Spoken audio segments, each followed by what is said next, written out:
नमस्कार। दृष्टिकोण के सभी मित्रों को मेरा सादर प्रणाम। जब से मनु को सर्कस के बारे में पता चला, तब से मनु की सर्कस देखने की बहुत इच्छा थी।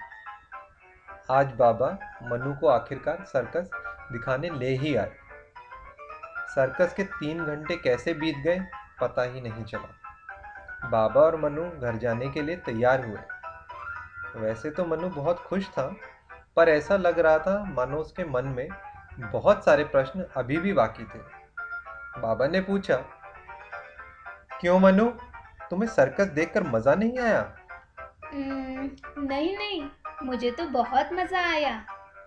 पर मुझे एक बात समझ नहीं आ रही। वो झूले वाला खेल कितना डरावना था ना। मुझे तो बहुत डर लग रहा था कि कहीं कोई गिर न जाए।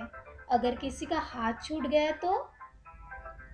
उसे ट्रेपीज कहते हैं बेटा, और उनके लिए इसमें कुछ भी डरावना नहीं है।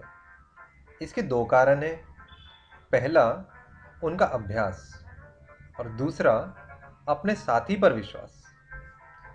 उनके अभ्यास और विश्वास के कारण वो कभी अपना संतुलन नहीं खोते, और इतना मुश्किल कार्य भी इतनी सहजता से कर पाते हैं। और बाबा, वो अंकल जो उस गोले में गाड़ी चला रहे थे, क्या वो भी उनका अभ्यास है? हाँ, उसे मौत का कुआं कहते हैं। उसमें गाड़ी चलाने के लिए निडर और साहसी होना आवश्यक है। जीवन के संघर्ष भी ऐसे ही होते हैं, जिनका सामना हमें बिना डरे और साहस से करना होता है। अच्छा, और वो जादूगर के पिटारे में इतनी सारी चीजें कहाँ से आई थी? वो उसकी जीवन भर की तपस्या है मनु। जादूगर ने अपना काम इतनी कुशलता से किया है कि जो तुम्हें जादू लगता है, वो उसके लिए सिर्फ हाथ की सफाई है। शुरुआत में भले ही उसे सफलता ना मिली हो, परंतु निरंतर अभ्यास का परिणाम यह है कि तुम उन्हें पकड़ भी नहीं पाए। बाबा, मुझे तो जोकर सबसे ज्यादा पसंद आया। इधर उधर गिरकर भी, कितनी मार खाकर भी सबको कितना हंसा रहा था। तुमने ठीक कहा मनु। सर्कस की जान तो जोकर ही होता है। ऐसा नहीं कि उसे दर्द नहीं होता, लेकिन वो अपनी तकलीफ को भुलाकर सबको हंसाता है। वो जानता है कि 3 घंटे के इस खेल में कोई भी उदास नहीं रहना चाहिए। किसी के चेहरे पे मुस्कुराहट लाना, यही सबसे मुश्किल काम है मनु। हाँ बाबा। बाबा, सर्कस में तो सीखने के लिए बहुत कुछ है। हाँ मनु, सर्कस हमें बहुत कुछ सिखाती है। मेहनत करना, अभ्यास करना, एक दूसरे पर विश्वास करना, कुछ नया करते रहने के लिए प्रेरित करना।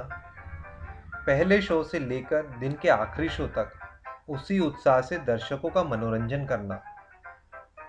सबसे महत्वपूर्ण, अपने अपने क्षेत्र में कुशल होने के बाद भी मिलजुल कर रहना।